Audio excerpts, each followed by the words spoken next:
বিসমিল্লাহির রহমানির রহিম। অনার্স তৃতীয় বর্ষের ছাত্রছাত্রীবৃন্দ, আসসালামু আলাইকুম। আশা করি ভালো আছো।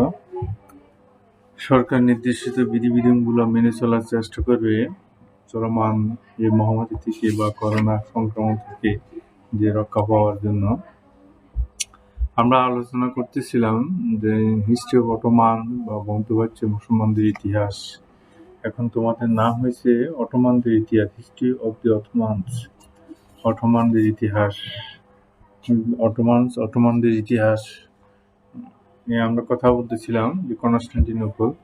আমরা যে একটা বই থেকে একটা রেফারেন্স দিয়েছিলাম, আশা করি সেটা তোমাদের মনে আছে, যে ওসমানী সাম্রাজ্যের ইতিহাস থেকে ডক্টর আলী মোহাম্মদ সাল্লাবি যে নবীজি যে যে একটা ভবিষ্যৎবাণীর কথা বলতেছিলাম, অর্থাৎ সেটাকে আমরা হাদিসে বলতে পারি। নবীজির কথা কত হাদিস, সেটা যে মোসনাদে আহমদ থেকে ওই হাদিসটা যে বর্ণনা করা হয়েছে সেটা ওখানে উদ্ধৃত আছে। সেখানে বলছেন যে এটা এই সাম্রাজ্য যে বিজয় করার জন্য বা বিজয় হবে, সেটা মুসলমানদের জন্য বল হবে। অর্থাৎ এখান থেকে তিনটি মহাদেশ যে নিয়ন্ত্রণ করা যায়, সেই যেই খোলাফা রাশিদিনের আমল, উমাইয়া আমল, আব্বাসী আমল, তারা চেষ্টা করেছে, পারে নাই। পরবর্তী পর্যন্ত 1258 খ্রিস্টাব্দে আমরা দেখি যখন আব্বাসী খিলাফতের পতন হইল, তখন যে একটা পতনে যে হাত থেকে তারা যে রক্ষা পেয়ে যায়। তারপর 1288 খ্রিস্টাব্দে অটোমান তুর্কি সাম্রাজ্যের উত্থান হইতে হইতে শেষ পর্যন্ত সেটা ইউরোপ, আফ্রিকা এবং এশিয়া মহাদেশের বিস্তীর্ণ অঞ্চল পর্যন্ত ছড়িয়ে ছড়িয়ে পড়েছিল। এবং সে কনস্টান্টিনোপল, সেখানে নৌ পথ নিয়ন্ত্রণ করা হতো। তখন নৌযুদ্ধে বেশিরভাগই যে হতো অনেকগুলো। আমরা জানি যে উমাইয়া খলিফা আল ওয়ালিদ যে নৌবাহিনী গঠন করেছিলেন। এর আগে যে নৌবাহিনী যে তেমন একটা নৌবাহিনী মুসলমানদের ছিল না, কিন্তু পরবর্তী পর্যায়ে এই নৌবাহিনী গঠন করার মাধ্যমে যে মুসলমানরা নৌশক্তি আস্তে আস্তে জর্জন করছে। আমরা বাইজিদের এখানেও দেখব, সেখানে উনি একটি আলাদা নৌ ইউনিট যে গঠন করেছিলেন,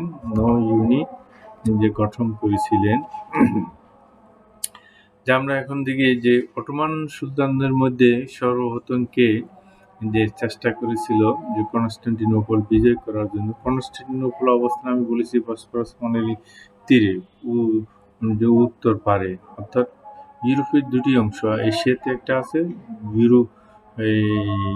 ইউরোপে একটা আছে। সেখানে বসফরাস নদী দ্বারা বিভক্ত।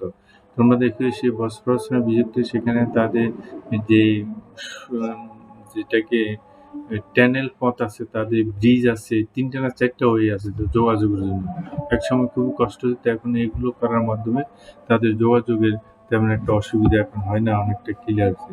আমরা আব্বাসীয় খলিফা হারুন রশিদের সময় যে 3-4টা যুদ্ধর সম্মুখীন গেলেই তার সন্ধি করে বাইজেন্টাইন সম্রাটের, কিন্তু পরবর্তী পর্যায়ে আসি তারা আবার সেই সন্ধি ভঙ্গ করে।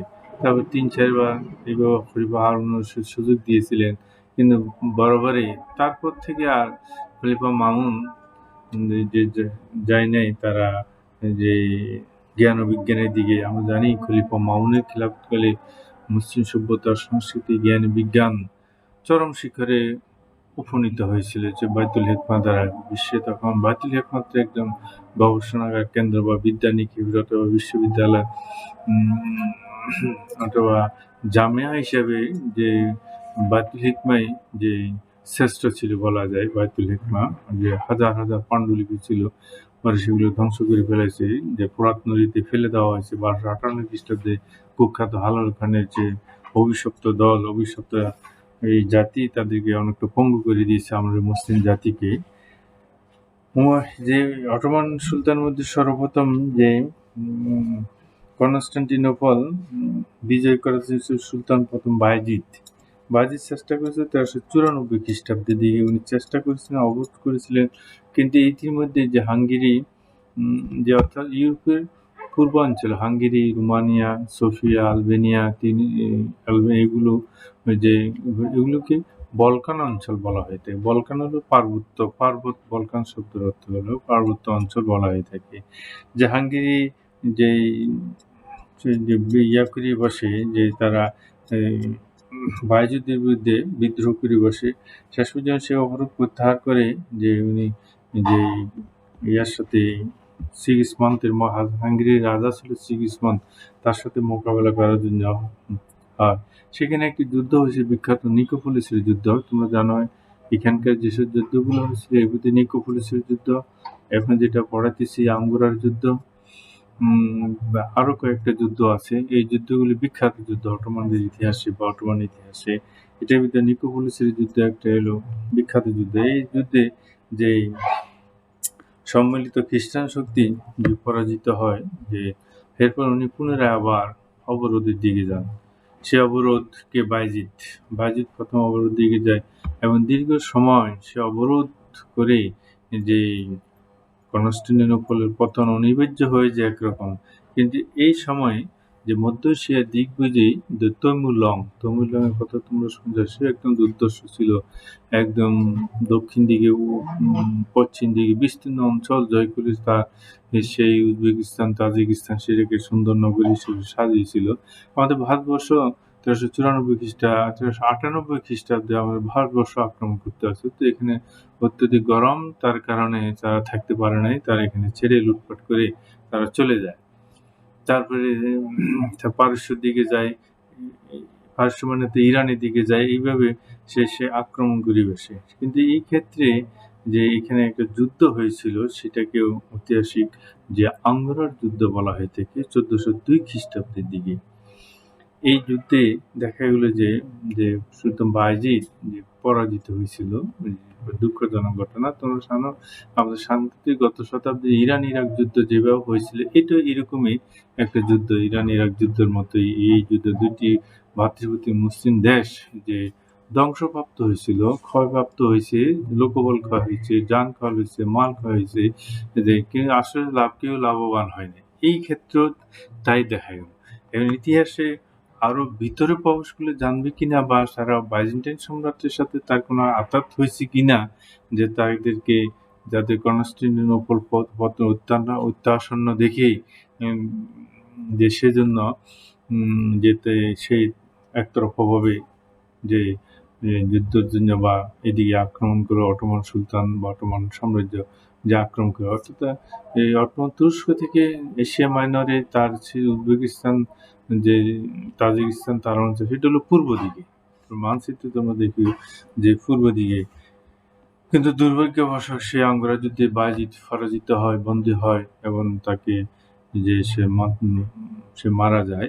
সেই যুদ্ধে মারা যাওয়ার পর অটোমান সাম্রাজ্যে একটা বিশাল যে দুর্দশা নেমে আসে।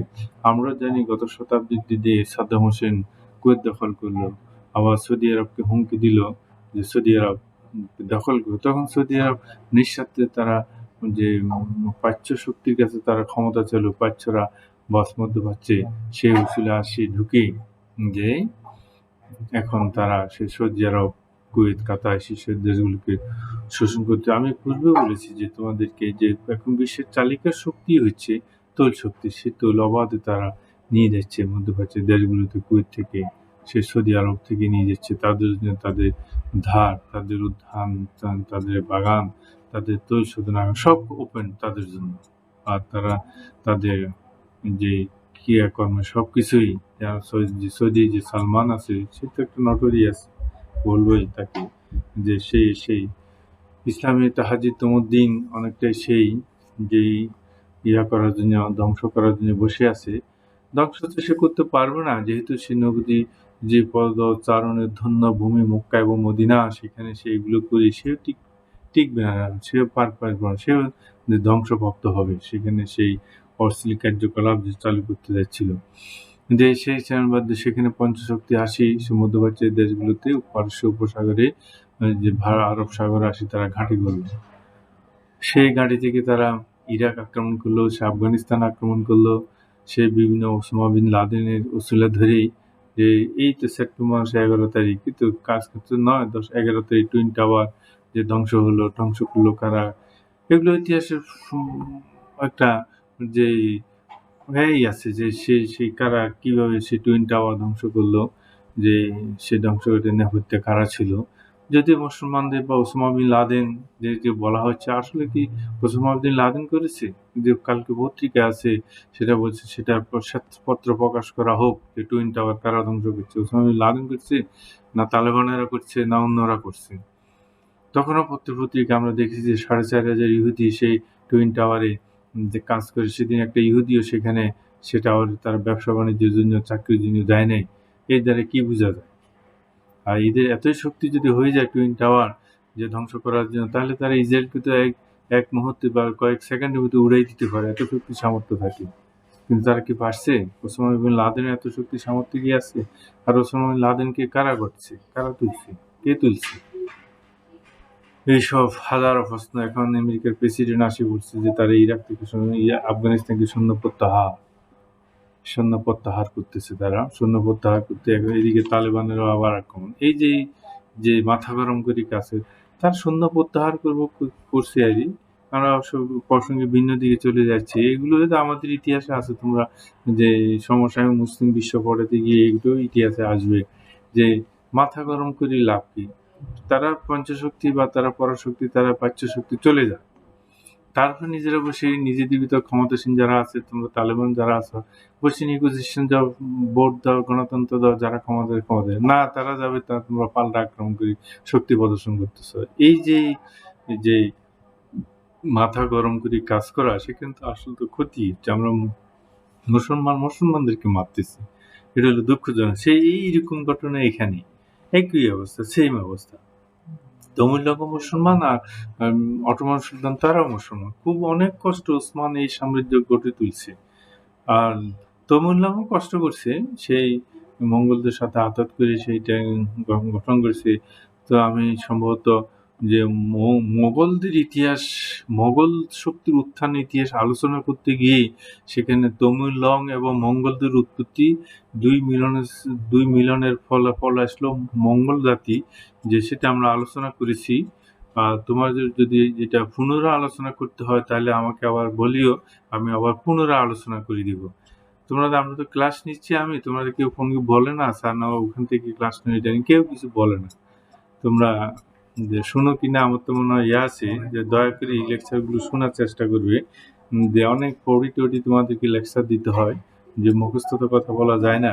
তো যাই হোক, সেখানে এই দুর্দশাটা যে নেমে আসে যে অটোমান সাম্রাজ্যে, ফলে দেখা যাক এরপরে যে, তো এখানে তমিল অংশে ছেড়ে চলে গেছে, সেই অটোমান তুর্কি দখল করে না, সে তার উজবেকিস্তানের দিকে সে চলে গেছে, তার রাজ্যে এখানে থাকে না, লুটপাট করে সম্পদ নিয়েছে। সুলতান মোহাম্মদের মতোই ভারতবর্ষ অভিযান করছে, গণিমতের মাল পাইছে, সেটা নিয়ে চলে একই অবস্থা, এগুলো নিয়ে সে চলে তার নগরীকে, সমৃদ্ধ নগরী সেখানে। তোমরা দেখি অবশ্য মধ্য এশিয়া যে অনেক স্থাপনা আছে এখনো, মুসলিম অনেকগুলো কীর্তি আছে।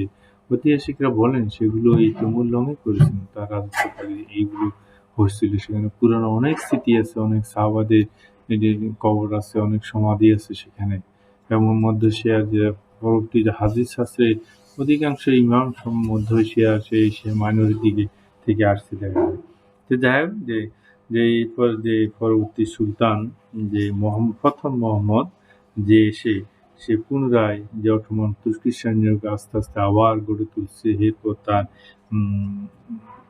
দ্বিতীয় মুরাদ যে আবার যে গড়ে তুলে 1423 খ্রিস্টাব্দের দিকে উনি আবার নতুন করে বিজয়ের জন্য ফিরে। তো সুলতান দ্বিতীয় মুরাদ কনস্টান্টিনোপল অবরোধ করে, যে কিন্তু নানা কারণে তার এই যে অবরোধ যে সফল হয় নাই। পরবর্তীতে তার পুত্র দ্বিতীয় মুহাম্মদ 1453 খ্রিস্টাব্দে যে অটোমান বা কনস্টান্টিনোপল জয় করা, বা কনস্টান্টিনোপল যে মুসলিম আধিপত্য প্রতিষ্ঠা করা, বা কনস্টান্টিনোপলে ইসলামের পতাকা উত্তোলনের সৌভাগ্য তাহারই হয়েছিল। সেই জন্য তাকে ফতে মোহাম্মদ বলা হয়ে থাকে, যেটাকে বিজয়ী, ফতে শব্দ তুলে বিজয়ী, যে বিজয়ী হয়েছিল, উনি বিজয়ী হয়েছিলেন।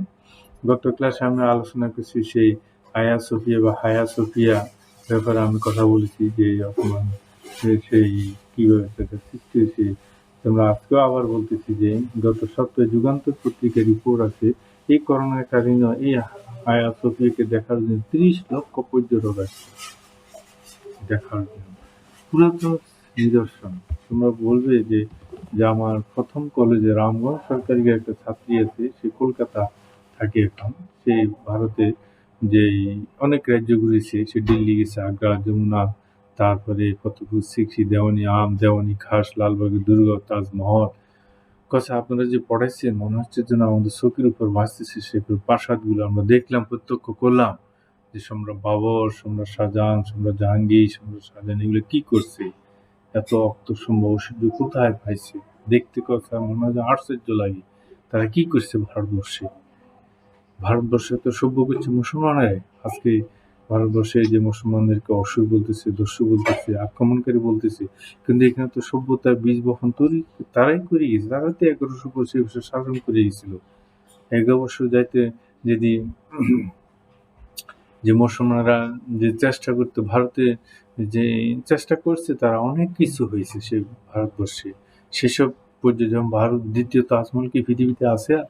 আর দ্বিতীয় তাজমহল কেউ যদি পৃথিবীতে করো, যে সম্রাট শাহজাহানের নির্মিত যমুনা নদীর বাঁকে এই তাজমহলের মতো আর তাজমহল হবে না, জি স্যার। তো যাই হোক, সেই যে যে যে মধ্য এশিয়ার সে পুরানো কীর্তির কথা বলছি, যে দ্বিতীয় মোহাম্মদ সেই যে কনস্টান্টিনোপল বিজয়ের যে সৌভাগ্য উনি করেছিলেন, করতে গিয়ে তার আগের প্রিপারেশনগুলো বা কনস্টান্টিনোপল বিজয়ের কারণ কি ছিল? প্রথম কারণ যদি আমরা বলি, তাহলে প্রথম কারণ ওইটাই যে নবীজি যে ভবিষ্যৎবাণী করেছে যে সুনানে মসনাদ, যেটা আমি বলেছিলাম, সেখানে আমি হাদিসের নাম্বারটা বলেছি যে মোসনাদ আহমদে, বা সেখানে যেই নাম্বারটা আমি বলেছিলাম, এই তো তোমার নবীজির কথা বলে গেছেন, যে সেটার কথা, এবং সেই কথা ধরেই যে সুলতান দ্বিতীয় মোহাম্মদ সিংহাসনে বসেই, এই সিংহাসনে বসে এইটা যে বিজয় করার গুরুত্ব উপলব্ধি করে, যে এবং পূর্বপুরুষ সেই গুরুত্বটি কেন সফল হয়নি সেগুলো উপলব্ধি করে পর্যালোচনা করে, এবং পরবর্তী পর্যায়ে উনি যে এটা জয় করা যে চিন্তা ভাবনা করলেন। দ্বিতীয় কারণ ছিল যে পূর্বপুরুষদের স্বপ্ন বাস্তবায়ন করার উদ্দেশ্যে উনি যান। দ্বিতীয় হলো যে বলকান শক্তিগুলো, যেটা পূর্বাঞ্চলকে, ইউরোপের পূর্বাঞ্চল, যেটাকে বলকান অঞ্চল বলা হয়, আমি আগেই বলেছি, যে তারা পরাজিত হয়, আবার সন্ধি করে, সন্ধির মধ্যে তারা রক্ষা করে না। সুতরাং তারা যে অর্থাৎ কনস্টান্টিনোপলটাকে এমনভাবে তৈরি করেছে, সে একটা দুর্বৃত্ত নগরী শহর। এটা ফটক ছাড়া যে বেরি দিয়ে ঢুকা, অন্য পথ দিয়ে ঢুকা খুবই কঠিন ব্যাপার।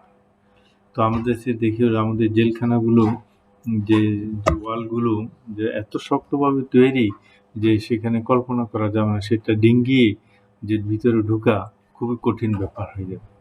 তবে এখনকার প্রযুক্তি দিয়ে সেটা একটা কামান দিয়ে করলে চলে যাবে, ঠিক আছে, কিন্তু তখন তো এই প্রযুক্তি আসে না। তবে আসছে, হাঙ্গেরির একজন অস্ত্র বিশেষজ্ঞ দ্বারা কামান তৈরি করছে, আমরা সেটা পরে আমরা আলোচনা করতেছি। এই কামান দ্বারা ওয়াল ভেঙে তার পর্যায়ে ঢুকছে, এত দুর্বোধ্য নগরী ছিল। যে তোমরা দেখো আমাদের লালবাগের দুর্গ, দেখো আমাদের লালবাগের দুর্গ কত শক্তিশালী, এখনো অনেক। আমি গেলাম যে 2011 সালে গিয়েছিলাম, যে সেখানে কিছু কিছু পাথর যে পড়ে আছে, আমার মনে হলো যেন কিয়ামত পর্যন্ত এই পাথরগুলো কোনো নিঃশেষ হবে না, কালো হয়ে গেছে, কোনোটা কালো। কি পাথর, কি জন্য আসছে, কেন আসছে, তো আসছে, এটার কাজ কি, কিছুই বোঝা যাচ্ছে না, বড় বড় পাথর। আর এই যে সেখানে পরিবেশী মাজার করছে, সেই যে থাকার যে ঘরটা আছে, সেখানে যে শ্বেত পাথর আছে, মার্বেল পাথর আছে, এগুলো মনে হয় যেন ক্ষয় নেই, অক্ষয় বোঝা যাচ্ছে। কি সুন্দর মসৃণ ভাবে করে এটা তৈরি, এক বরাবর বাসস্থান, পরিবেশী মাজার, মসজিদ, যে একসাথে হাম্মামখানা আছে, তৈরি করা হয়েছে। কি সুন্দর, মনে হয় যেন এগুলো ক্ষয় নেই, ক্ষয় হবে না মনে হচ্ছে। যে এমন জিনিস কোথায় পেয়েছে, কোথায় থেকে আনছে, কিভাবে করছে, এগুলো দেখলে আশ্চর্য মনে হয়। যে সেই দুর্গনগরী ছিল কনস্টান্টিনোপল, যে এবং সেখানে এটাকে তারা এই দুর্গভাবে তৈরি করি, যে যে সেখানে যে তারা শক্ত অবস্থানে তাদের যে সুরক্ষিত তারা থাকতো, সেই জন্য বাইরে থেকে এরা যে করা ধ্বংসপ্রাপ্ত করা খুব কঠিন ব্যাপার ছিল। আমরা যদি ইতিহাস আমি পাই যে কনস্টান্টিনোপল কোন সময় তৈরি করেছে, কে নির্মাণ করেছে, তাহলে আমরা সেটা আলোচনা করে দেখবো যদি পাই আমি ইতিহাসে।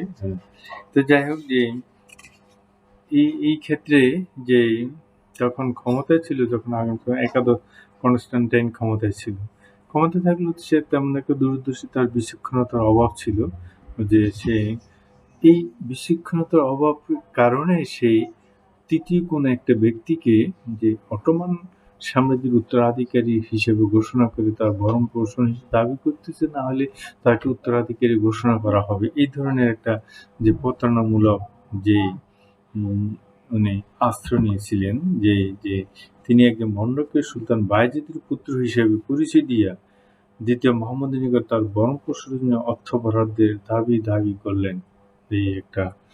এই ঝামেলা একটা কনস্পিরেসি মূলক ব্যাপার হয়ে দাঁড়িয়েছে, যে এমন সুলতান কর্তৃক এই দাবি উনি স্বীকৃতি দিলেন ও অগ্রাহ্য করলেন না করাতে, এবং তাকে উত্তরাধিকার হিসেবে যে ঘোষণা করলেন বা ঘোষণা করে তার পক্ষে অবস্থান করবে কে, যে কনস্টান্টিনোপলের সম্রাট যারা আছে তারা। এটা সুলতান যে দ্বিতীয় মোহাম্মদের যে খুব মাইন্ডে লাগছে, খুব এটাতে মানহানিকর অবস্থায় এটা যে দাঁড়ায়, তারপর উনি যে সিদ্ধান্ত নিলেন না, কনস্টান্টিনোপল ইনি বিজয় করতে হবে, না হলে সেটা আমাদের সাম্রাজ্যের উপর যে আঘাত করবে। শেষ পর্যন্ত উনি এইটা তার দাবি অগ্রাহ্য করে পিঠের বেশি একা পরিকল্পনা করতেছিল, যে কনস্টান্টিনোপল তার কোনো সৈন্য সামন্ত কাউকে বল নাই। এখানে একটি উনি করেছিলেন, তার যে একজন জিজ্ঞাসা করছিল যে ভবিষ্যৎ তার পরিকল্পনা কি, তখন যে সুলতান যে ফতেহ মোহাম্মদ বলেছিল, যদি আমার একটি ক্যাশ পর্যন্ত আমার ভবিষ্যৎ কর্মপন্থা সম্বন্ধে আভাস পায় তবে উহা আমি তৎক্ষণাৎ উঠাইয়া ফেলি। এটা অর্থাৎ গোপনীয়তা এমনভাবে রক্ষা করতে গিয়ে উনি কিছু প্রিপারেশন নিয়েছিলেন যে আক্রমণ করার জন্য। তো ওই যে পুত্র একটা ভণ্ডকে সুলতান বায়েজিদের পুত্র হিসেবে যে দাবি করলো, এটাই যে দ্বিতীয় মোহাম্মদের কনস্টান্টিনোপল আক্রমণ বা অবরোধের প্রত্যক্ষ কারণ ছিল।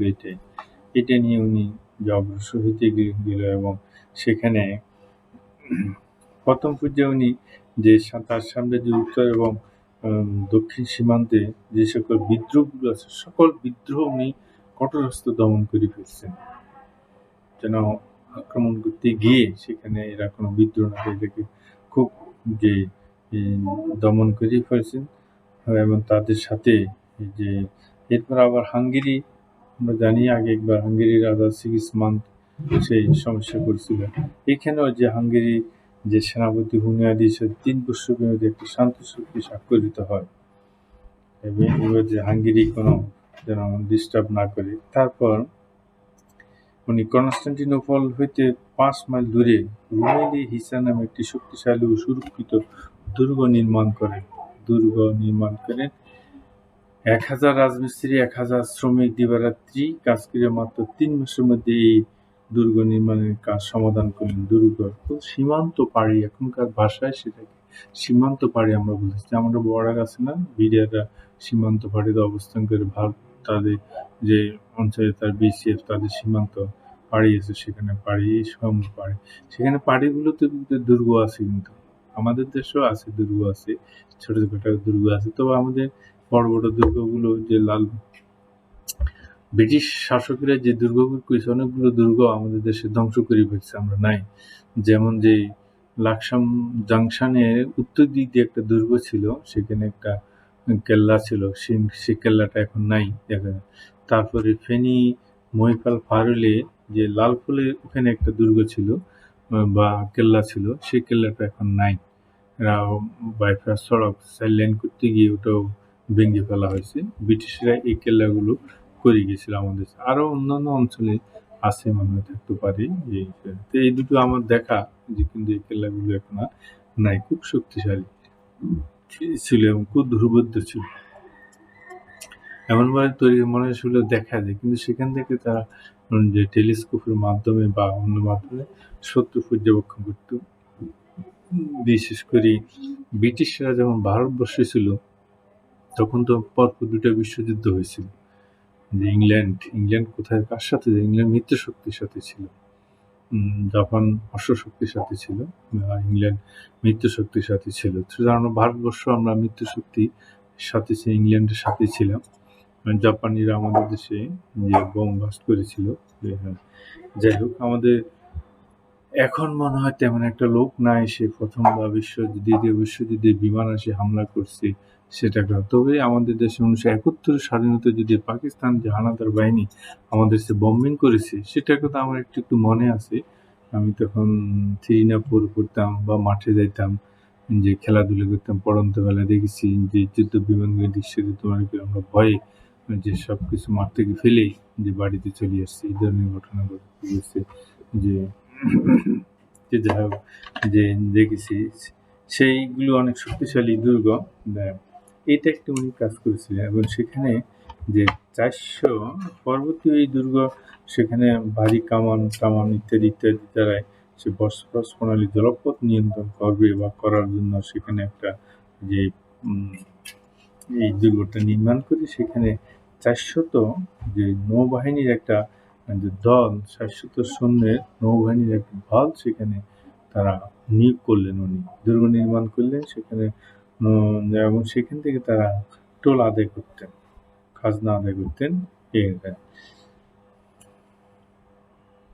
এরপরে যে আমি আগে বলেছি যে মুসলমানরা নৌশক্তি একটু দুর্বল ছিল, এই সুলতান এসেই সেখানে নৌবাহিনী একটি শক্তিশালী উনি করেছিলেন। যে শক্তিশালী করতে গিয়ে যে সেখানে যে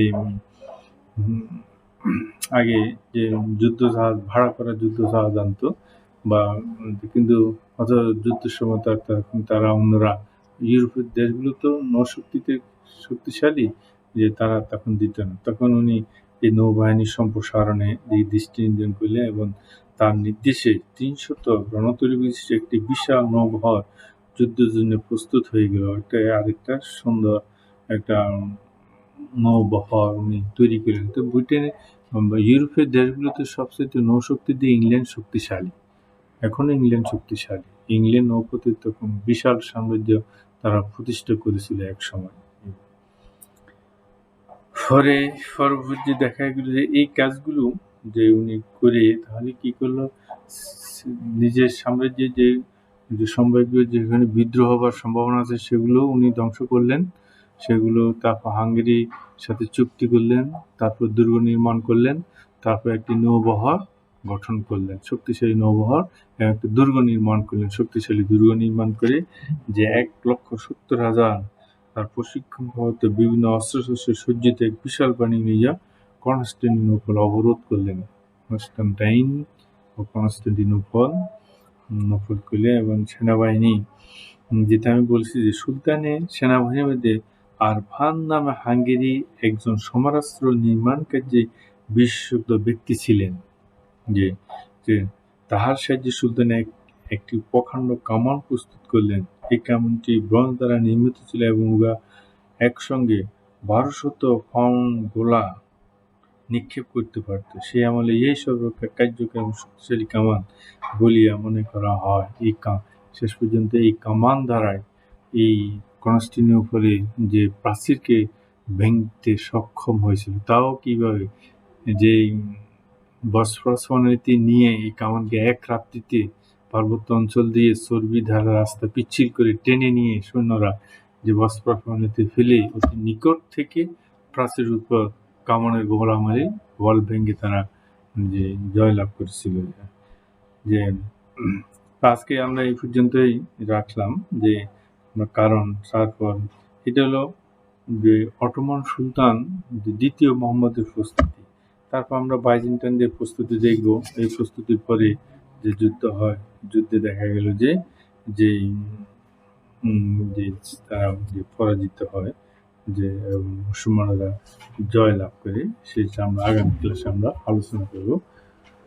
সকালে ভালো থাকো, স্বাস্থ্যবিধি মেনে চলো, যে মহান সৃষ্টিকর্তাকে স্মরণ করো, আল্লাহর কাছে মাফ চাও, আল্লাহ যেন পৃথিবীকে পূর্বের মতো স্বাভাবিক করে দেয়। আল্লাহ সকলের মঙ্গল করুক। সবাই ভালো থাকো। আল্লাহ হাফেজ।